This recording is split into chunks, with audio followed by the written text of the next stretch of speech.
kan tadi aku udah bilang belum pernah ke Lombok tapi beli rumah di Lombok gitu kan, beli kucing dalam karung itu berani banget. Halo semuanya, kembali lagi di channel VBNR. Nah, di video kali ini kita akan ngebahas tentang bisnis properti. Nah, kebetulan kita udah kedatangan tamu yang sangat istimewa nih. Ada Kak Amanda. Mungkin Kak Amanda boleh perkenalkan dulu. Ya, halo, nama saya Amanda. Sekarang tinggal di Lombok, baru sekitar 4 bulan tinggal di Lombok, tapi berkecimpung di bisnis ini tuh dari 2017 dan memang dari awal dari Lombok sampai sekarang gitu. Oke, berarti kesibukannya saat ini apa tuh Kak? Kalau sekarang sibuk lagi ngatur-ngatur properti kita, terus lagi ada proyek juga buat bangun rumah pribadi, terus ada juga proyek daycare kita, Emilu Daycare juga baru buka dari bulan November tahun lalu, jadi ya lumayan sibuk sama ibu 2 anak 1 suami. Siap. Kebetulan dulu Kakak tinggal di Jerman kan ya? Iya betul. Berapa lama tuh Kak dulu? Di Jerman itu dari 2012, terakhir baru plan for good ini ya tahun ini Februari akhir, total abgemelde dari Jerman. Tapi sebenarnya dari tahun 2021 lah udah mulai pergi pulang dan nggak langsung nggak stay di Jerman gitu. Oh, oke. Berarti kurang lebih hampir 12 tahun ya di Iya, Jerman gitu. betul. Oke. Berarti lumayan lama banget sih gitu. Berarti Iya. dulu Kakak mulai dari au pair dulu kan sama gitu. Betul. Kenal. Nah, sebenarnya gini Kak, kan penasaran nih teman-teman gitu kan, karena banyak banget nih yang udah di luar negeri gitu kan. Terus Kakak pasti beli properti pas masih di luar negeri dong gitu kan. Nah, itu gimana sih awal mulanya gitu? Kenapa Kakak bisa berkecimpung di dunia properti padahal lagi tuh Kakak ada di Jerman gitu? Iya. Jadi tuh dulu ceritanya gini, dari awal itu dari zaman muda kalau ngeliat kan besar lahir kerja di Jakarta, kayaknya lumayan nih kalau punya sesuatu di Jakarta, kos-kosan lah yang kita tahu ya, jalannya pasti bagus, rentability-nya juga pasti bagus gitu kan. Cuman kan untuk beli di Jakarta pasti mahal banget kan, harga per meternya aja udah mahal banget gitu. Terus selalu cita-cita kalau misalnya udah lulus Ausbildung pengen deh punya sesuatu gitu kan, jadi biar untuk kedepannya lebih enak gitu, tabungan masa tua gitu kan. Tapi dengan berjalannya waktu ya nggak semudah itu pastinya gitu kan. Pertama kita orang-orang yang kerja di luar negeri itu nggak bisa langsung beli properti kalau nggak cash atau nggak kredit. Nah kredit itu udah mulai problemnya, sulitnya ketika kita nggak bisa ambil KPR karena KPR yang 30 tahun itu kan kita mesti ngajuin ke bank, dan ke bank itu kita membutuhkan slip gaji, sedangkan slip gaji kita di luar negeri itu tidak diakui gitu. Jadi kita harus mikir nih gimana caranya, dan ya mungkin 10 tahun terakhir atau enggak, let's say 7 tahun terakhir mulai tuh kredit syariah atau enggak kredit ke developer direct gitu kan. Terus ada kebetulan selalu sih aku cerita sama teman-teman kayak aku pengen dia punya rumah, pengen dia punya kontrakan atau enggak kos-kosan kayak gitu kan, buat tabungan aja karena memang menurut aku itu tuh bisnis yang nggak akan mati gitu. Even misalnya kontrakannya nggak jalan atau nggak propertisnya nggak jalan bisa dijual lagi, butuh waktu memang, tapi itu tabungan kita banget gitu. Nah terus udah gitu ya udah, abis lulus Ausbildung sempat cerita ke beberapa orang, dan kebetulan ada teman yang bilang ada nih aku ada kenalan yang mau buka perumahan di Lombok gitu kan. Sedangkan belum pernah ke Lombok, tahu Lombok itu dekat Bali, kayak semua orang tahu ya Bali gitu kan. Jadi kayak harganya oke pada saat itu dan bisa kredit ke developer langsung selama 3 tahun minimal, 1 tahun minimal, terus 3 tahun atau 5 tahun. Terus aku pikir kayaknya 1 tahun pasti empot-empotan banget ya tadi ya gitu kan, baru lulus Ausbildung terus kredit 1 tahun tuh mau kerja apa lagi gitu kan. Jadi udah deh ambil 3 tahun, tapi mau kelamaan kredit juga kayak malas itu, jadi udah 3 tahun. Dan ambil 3 tahun ya puji Tuhan berhasil kebayar, agak terlambat dikit dari 3 tahun, tapi kebetulan developernya bagus dan ngertiin, jadi nggak kena denda apa, selesai kredit dan berjalan gitu sampai sekarang. Oh, oke. Itu berarti kreditnya pas kakak masih di Jerman? Di Jerman, betul. Oh, oke. Karena kan memang aku juga dengar ya, maksudnya kalau properti di Indonesia ketika kita masih di luar negeri itu sangat sulit gitu kan, apalagi untuk KPR gitu. Iya. Oh, oke. Berarti dulu kakak kalau boleh tahu gitu, modalnya berapa tuh pas pertama Iya, kali gitu? Modalnya mungkin pasti bakal kaget kayak, kok murah banget ya gitu kan. Pertama Lombok itu beda sama Jakarta, Bekasi, atau enggak mungkin daerah-daerah pinggiran Jakarta dan sekitarnya gitu. Di sini tuh DP-nya tuh pada saat itu masih cuma 5 juta. Dan DP 5 juta itu sudah termasuk dalam cicilan. Jadi misalnya contoh harga rumahnya 500 juta, berarti dengan DP 5 juta, berarti kita tinggal lunasin 495 juta gitu. Jadi kan sedangkan yang aku tahu dulu ya, DP itu ya udah DP aja di luar daripada cicilan kita gitu. Iya. Oh, oke. Modal 5 juta. Modal 5 juta gitu kan. Karena itu buat awal, karena kan dicicil gitu Iya. kan, nggak yang langsung cash gitu. Iya. Oke, berarti emang kayak baru nggak sih Kak, ini maksudnya sistemnya gitu kan? Karena kalau misalnya aku juga kan dari Bekasi gitu kan, baru pindah juga ke Lombok gitu, dan kayaknya selama di Bekasi atau di Jakarta kayak belum pernah dengar sistem seperti ini gitu. Menurut Kakak gimana? Seperti yang aku dulu juga pikir ya, kayak oh belum pernah denger nih kredit developer bagaimana gitu kan, karena mungkin kalau aku salah info atau nggak salah link lah ibaratnya, tapi mereka ini lebih mengutamakan sistem kredit syariah. Jadi developer mengizinkan kita kredit ke developer dengan dia sedikit profit saja. Jadi istilahnya itu seperti developer beli produknya dia sendiri dan dia menguntungkan dirinya sendiri, baru dia kasih jual lagi ke kita. Nah, terus contoh misalnya harga rumah 500 juta, developer beli rumah kita yang mau kita beli itu dan dia mau jual lagi ke kita dengan untungnya dia.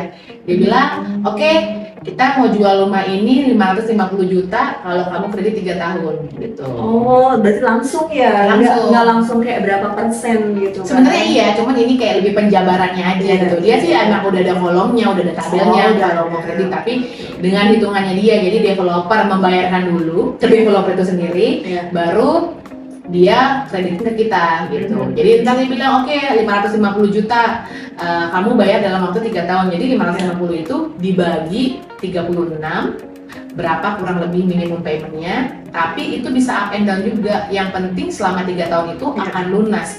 Misalnya bulan ini kamu bayar 10 juta, bulan depan kamu bayar 5 juta, dia nggak komentar.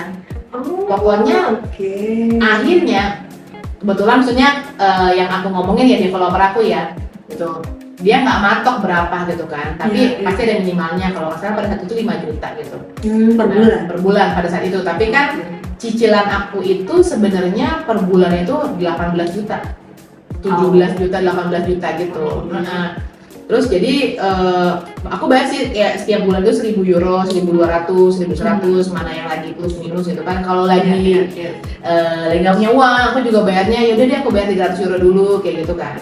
Makanya yang aku bilang tadi sempat terlambat gitu, sempat terlambat beberapa bulan lah. Oke. Berarti nggak harus banget setiap bulan tuh sama gitu? Enggak, kebetulan enggak. Oke. Nah, berarti kamu udah berapa lama gitu dari mulai beli unit pertama sampai sekarang? Ada berapa unit sekarang? Itu mulainya 2017, terus sekarang udah ada 6 unit. 6 unit? Iya. Oke. Berarti sebenarnya ini manifesting ya, kayak manifesting dari dulu gitu, dari zaman muda gitu kan, istilahnya kayak oh aku udah ada bayangan gitu kan sebenarnya, cuman kayak belum tahu spesifik mau di mana gitu kan. Oke. Nah, berarti kan kakak waktu di Jerman nih gitu kan. Nah, gimana cara kakak mengelola propertinya gitu? Sedangkan kakak ada di Jerman, terus juga propertinya ada di Indonesia gitu kan. Terus juga kalau misalnya harus pulang pergi juga mahal, jauh. Nah, itu gimana? Iya, jadi cerita juga kan tadi aku udah bilang belum pernah ke Lombok, tapi beli rumah di Lombok gitu kan. Beli kucing dalam karung itu berani banget gitu kan. Tapi aku bilang, oke, kita coba keras, tapi untuk percaya itu juga sulit ya, tapi beruntungnya aku beruntung ketemu orang yang betul gitu kan, maksudnya developernya benar dan siapa yang mengelola. Sempat bingung kan, ini gimana nih Lombok, kita nggak punya bayangan, nggak punya teman tinggal di sini gitu kan. Akhirnya tapi developer ini, dan sekarang udah lumayan banyak developer yang kayak di daerah tempat wisata gini udah menjanjikan kita bisa bantu cariin orang yang manage rumah ibu atau rumah bapak gitu. Jadi untuk Balai Pelangi ini yang aku ambil beberapa properti di situ ya, dia memang udah bilang konsepnya ini rumah bisa rumah tinggal atau investasi, kita bisa bantu kenalin sama orang yang ngurus rumahnya gitu. Akhirnya dia bantu kita cari orang, kenalin, dan puji Tuhan sampai sekarang cocok gitu. Oh, oke. Mungkin emang karena cocok-cocokan juga gitu Betul, ya. betul. Karena kita juga nggak bisa ya, maksudnya menyamakan kayak keuntungan orang lain atau kayak keberuntungan orang lain juga bisa sama kita. Bisa jadi kita lebih beruntung Iya. gitu kan. Bisa jadi dapatnya lebih murah lagi tapi kayak lebih besar dan lain sebagainya gitu. Oke. Nah, pasti kan dalam perjalanannya ya kan gitu kan, dalam perjalanan buat punya properti dan akhirnya kayak kayaknya aku cocoknya di properti nih gitu. Pasti kan ada struggle gitu. Nah, apa sih struggle terbesar kakak gitu? Sampai kayak aduh kayaknya aku mau nyerah aja deh gitu. Kayak banyak banget nih gitu perintilan dan sebagainya. Puji Tuhan nyerah belum pernah ngerasa pengen nyerah di bisnis properti ini, tapi struggle pasti ada ya gitu kan. Pertama, aku ninggalin Indonesia itu umur 21 tahun. Jadi belum banyak tahu tentang bisnis, tentang dokumen, apa aja yang perlu kita siapin, notaris, ini itu gitu kan. Jadi based on pengalaman sama pengetahuan yang sedikit-sedikit lah gitu kan. Iya. Nah terus struggle-nya itu lebih pertama itu menyamakan, kita kan emang di properti kita ini kita berusaha kayak standar Eropa gitu, kayak kita mengatur rumahnya juga standar Eropa. Jadi apa sih yang orang Eropa atau enggak foreigner pengen kalau begitu datang ke tempat lain tuh, komponen-komponen apa tuh yang udah bakalan ada gitu, jadi nggak perlu banyak mikir gitu kan. Jadi kita dapurnya juga udah standar Eropa, kamar mandinya juga standar Eropa, terus kita ada water heater dan lain-lain gitu kan. Terus sulitnya adalah membiasakan karyawan kita bekerja seperti di Eropa gitu. Maksudnya standar hasilnya, standar kebersihannya, standar cekatannya seperti orang Eropa gitu. Iya. Jadi kayak contohnya kayak bersihin dapur, buat mereka standarnya itu ini udah bersih, tapi buat kita nggak bisa, atasnya juga mesti dicek atau enggak yang buat udaranya, yang nyedot udaranya itu juga harus dibersihin, karena kan mostly orang Indonesia, Asia goreng, minyak, lengket, fat gitu kan, dan nggak nyaman banget jadinya gitu kan. Terus kayak contoh orang Indonesia tuh senang banget masukin kamper di rumahnya. Tahu kan kamper yang bulat-bulat itu yang kayak Mentos tuh. Jadi biar harum, tapi di Eropa itu harumnya gitu. Beda banget, itu bagi mereka tuh emang buat orang mati gitu loh, buat mayat. Jadi kayak, gue tinggal di sini sama bau-bau begini kayak gitu-gitu kan. Jadi kita selalu bilang waktu itu, Mas jangan masukin itu, masukinnya tuh kayak apalah brand lain lah yang bisa digantung-gantung aja gitu kan.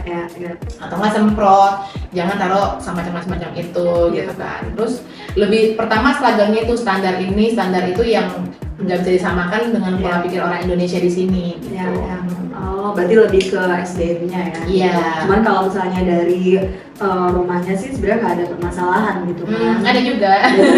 Karena lagi Indonesia kan punya standar tersendiri ya, atau nggak pekerjaannya itu kayak finishing rumah gitu kan. Jadi kita expect sesuatu yang tinggi. Kebetulan pasangan kan orang luar negeri juga, orang Perancis. Jadi ya ngarepnya nggak ada bocor, nggak ada rembes, tapi sayangnya pasti ada gitu.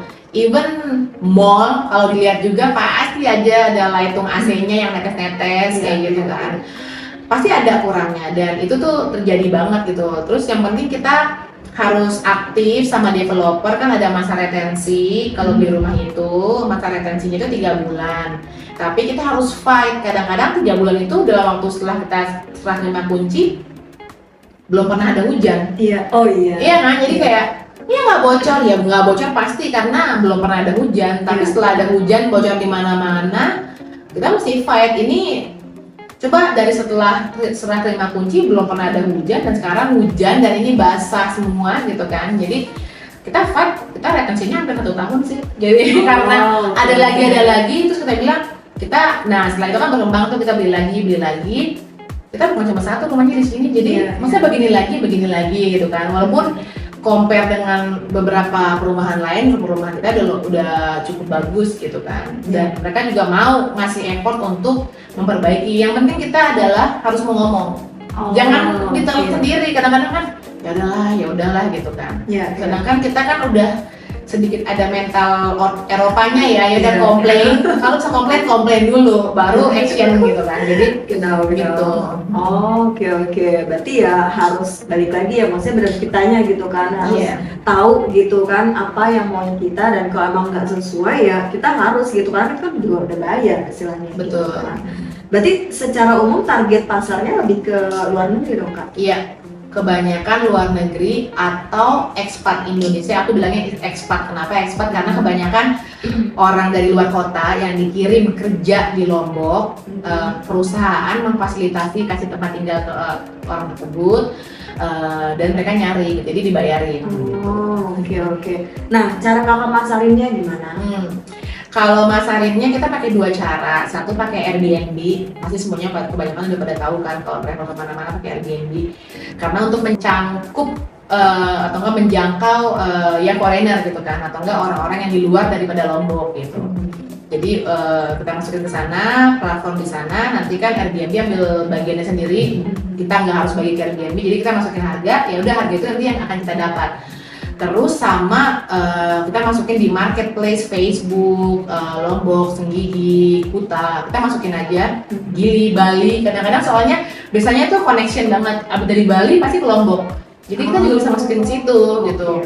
Coba kan kayak ibaratnya orang Instagram hashtag masukin juga Bali, karena kadang-kadang nempel gitu kan gitu. Terus atau enggak kita juga baik ke security depan, terus tanya, Pak kalau misalnya ada yang nanya, soalnya banyak juga ternyata orang yang walk in nanya ke security, Pak ada nggak rumah disewain, kayak gitu-gitu. Oke.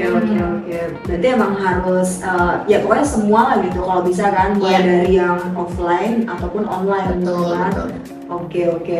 Nah ini pasti kan pengen tahu nih gitu kan, kakak dulu dari 2017 nih gitu kan, terus sekarang udah punya 6 unit gitu. Nah sampai sekarang udah balik modal belum kira-kira? Apa udah mulai beruntung gitu, udah ada keuntungannya gitu? Iya, kalau dibilang balik modal sih